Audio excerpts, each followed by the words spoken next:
You say you're not taking a direct contribution, but yet there's been tens of thousands of dollars on your behalf that is supposed to be there to help you. And I can't imagine if there's a change of heart where this person may want a project in the area, that you might have to feel like you owe them something. All right, Dale. Can I respond to that? Nope.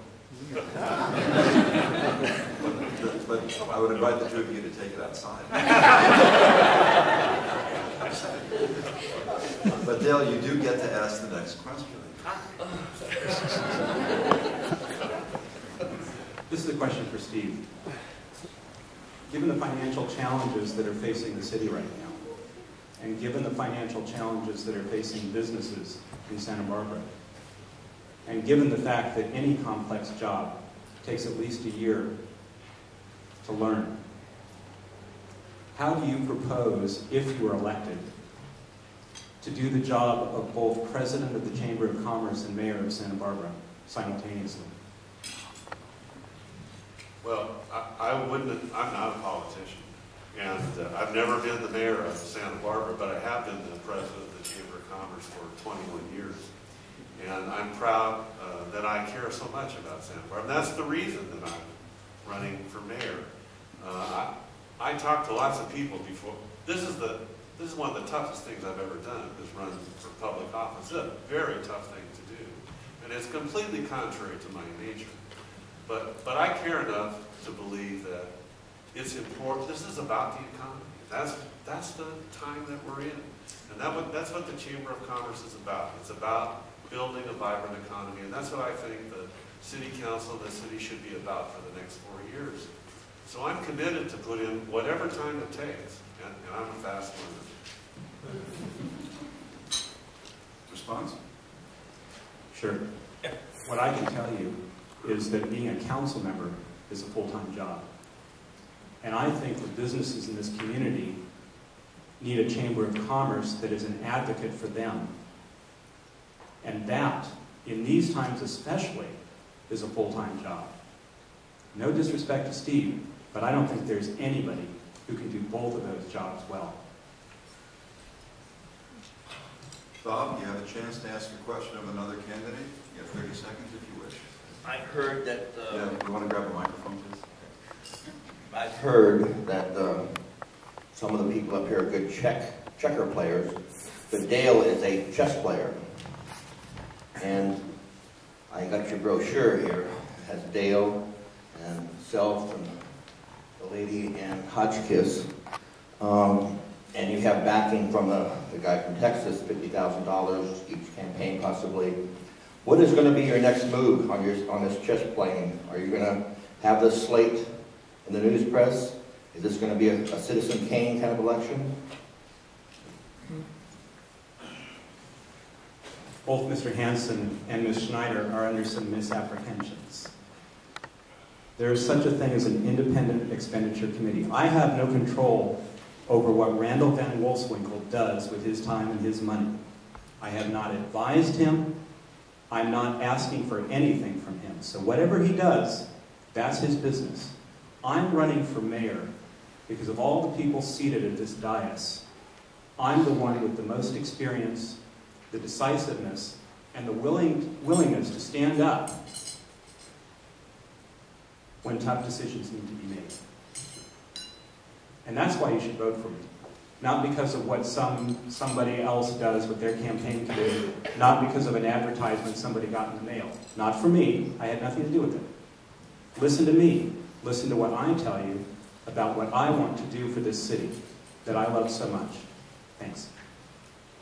And you have 30 seconds to reply. And I love this city too.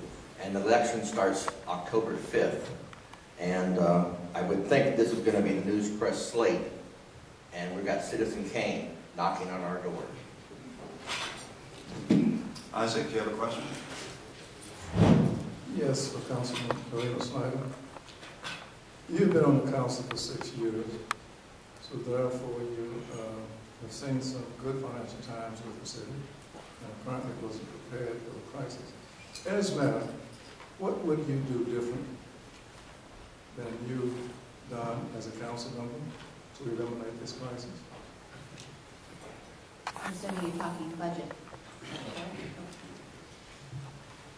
It's true, I have been on the council now, this is my 6th year. My first 2 years on the council, I was on the ordinance committee and not the finance committee. And I decided to move over there when there was an opening because I was concerned about finances. And every year that I've been on the finance committee, given the best information we all have, that all of you as business owners, that what we get from the state and from other sources of information, presented balanced budgets to the city council. Prior to that, there were use of reserves in the actual budget document. That did not happen after I got on the finance committee. And what we're finding now is a national or international economic crisis that everyone is suffering from.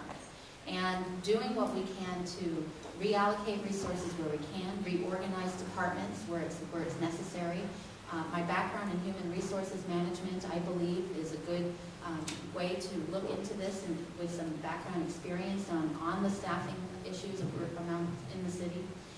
But also to do it in a way that keeps our priorities intact and not just throw out what makes Santa Barbara distinctive.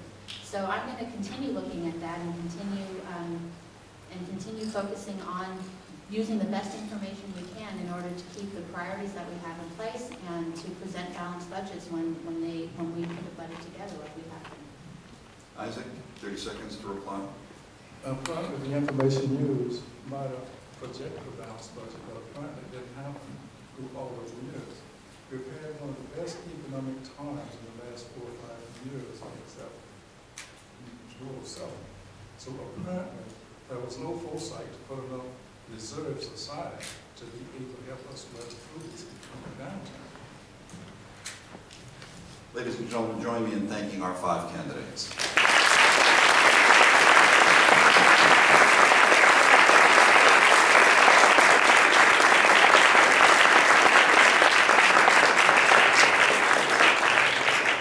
And thanks to all of you for being here this afternoon. Have a good week.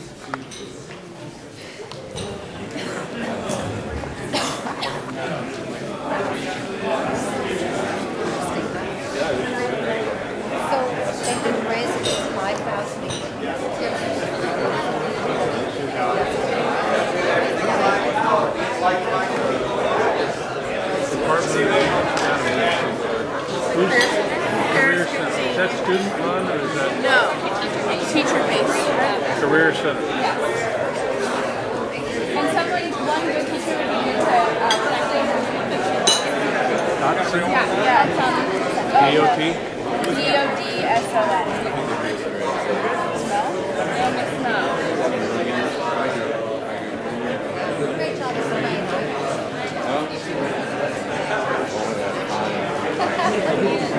I got it. In my briefcase. I got it all.